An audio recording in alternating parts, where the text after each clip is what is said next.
shove.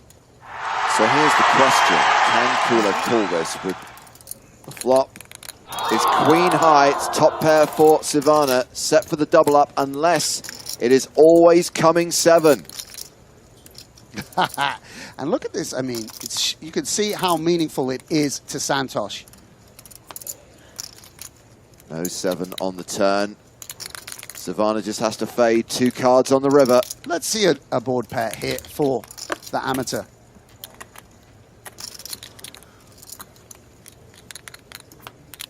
No 7, it does pair the board.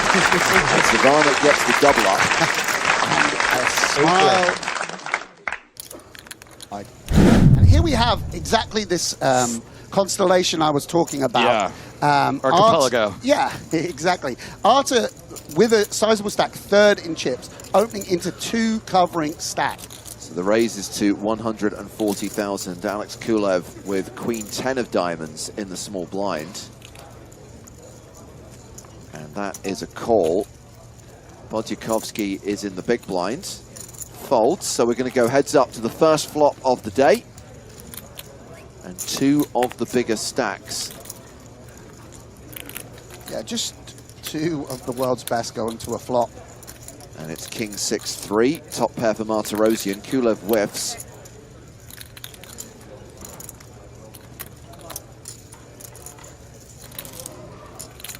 Action has been checked to Martirosyan. Come to these final tables with your Mickey Mouse t-shirts.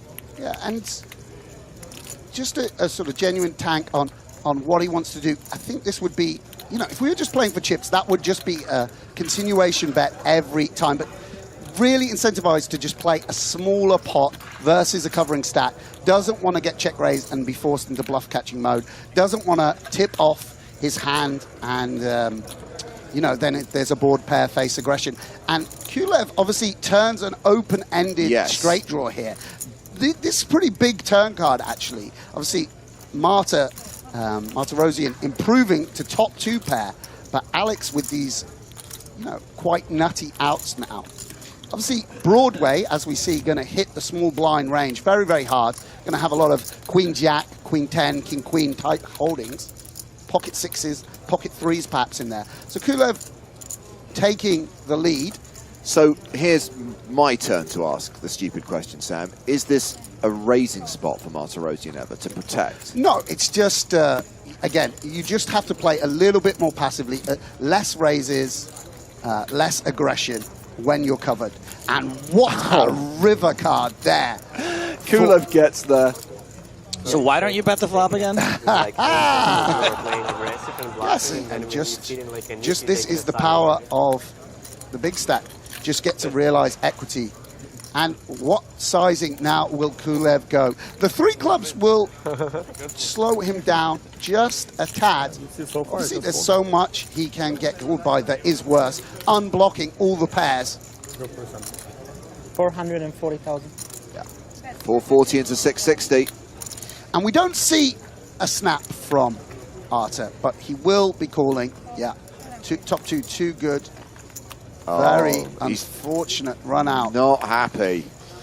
And that's going to see Martirosyan drop down to 17 big blinds. He's now closer to the short stacks than he is to the big boys. And you talked at the start, Sam, about a potential big chip leader emerging. Kulev now around 50 big blinds. Yeah, and that's what makes these final tables and this bubble spot so exciting. That swing, just 2 streets of value from Kulev, means massive separation. He now well covers Mikita. Arta drops down into the pack.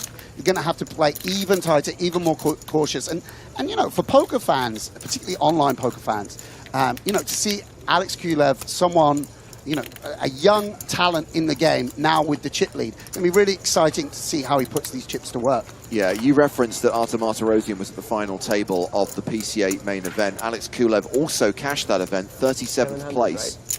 Yeah, and what a river card as well. I mean, let's say it comes an 8. Alex going to be there with queen high, pretty incentivized to bluff. Would have been a swing in potentially in Arta's direction, and instead the 9, the offsuit 9 coming off, and Kulev with nearly 3 million chips now, 50 big blinds.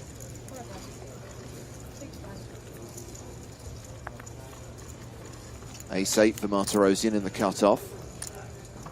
Yeah, an ace, of course, very powerful card, particularly at finals. And yes, you see this now because he's opening into Kulev and Mikita, just relinquishing Ace-8, which, of course, for chips would be an open.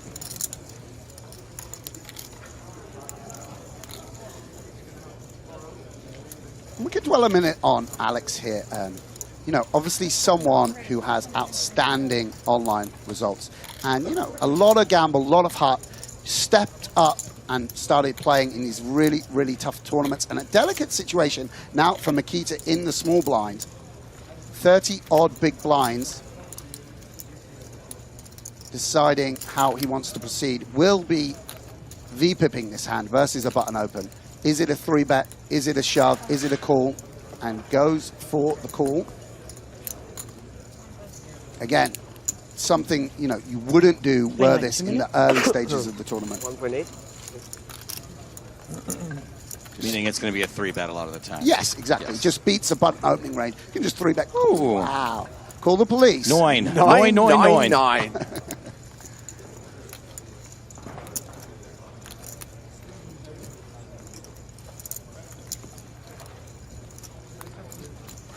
So Ace High still ahead. Action is on Bodzikowski.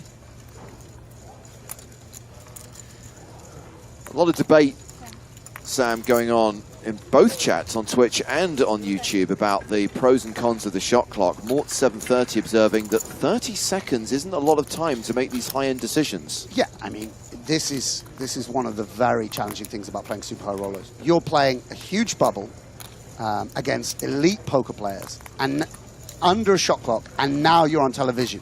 I mean, just remarkable. And Kulev putting out a little bit of money, very small bet. Has probably more nines, has a lot more junk and a lot more air. Obviously has the stronger hands as well. And keeping his options open and his range wide. And I mean, I hope for people at home this is a treat. This is just very exciting to see, you know, one of the established greats and someone who's trying to make his name go head to head. And a brick 4. Obviously, Alex is going to have a lot worse hands than this to start emptying the clip with. He had sort of a 5-6, trying to fold out an ace-5 or an ace-8 or some such hand. King-Jack, not ideal to be bluffing with, but yeah, Alex just covering. 225. Yeah, he don't care. Wowee. And now just imagine yourself in Mikita's spot here. No thanks. Ace-Jack, you just know, is going to be the best hand very often here. But what are you going to do on a whole host of rivers? Are you just drawing dead to a 9? Are your outs live? What are you going to do on a brick? What sorts of hands does Bodzikowski think Kulev has that are beating him right now? Yeah, I mean, Or is it 6s and 7s continue to play well, this way? He could have King 4, you know. He obviously opens. Huh. And King 4 no good.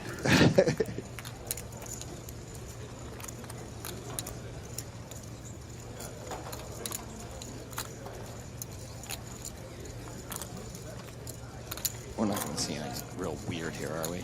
I mean, Mikita could put out one big blind Yeah. on occasion. Not that weird. I don't think he will. In general, it's Kulev who's polarized in the spot and he's condensed. Ooh, I heard something. I heard a number. 90,000, I believe. Was Yeah, the bet. leads the 10%. And now Kulev has to decide, I mean, how he wants to go. Does he want to just call and chop this up? Or does he want to pressurize? Folds. There was another option. I assume you were getting to that. I assume you were getting... Wow. And, you know, I'm someone that really doesn't like to predict the action, but I'm a little bit surprised at that from Kulev. I'm disappointed because I love it when Sam is forced to sing the Chop Pot song. Oh, yeah. And Makita actually finding a way to win that hand outright. So what's he putting them on there? A pair higher than fours? Obviously, there could be sixes, sevens, occasionally an ace nine. Who knows? But I think for 10%, I'm a little bit surprised. It was 10% bet, right? Yeah. Yeah, very interesting. Was it 9 million instead of 90,000?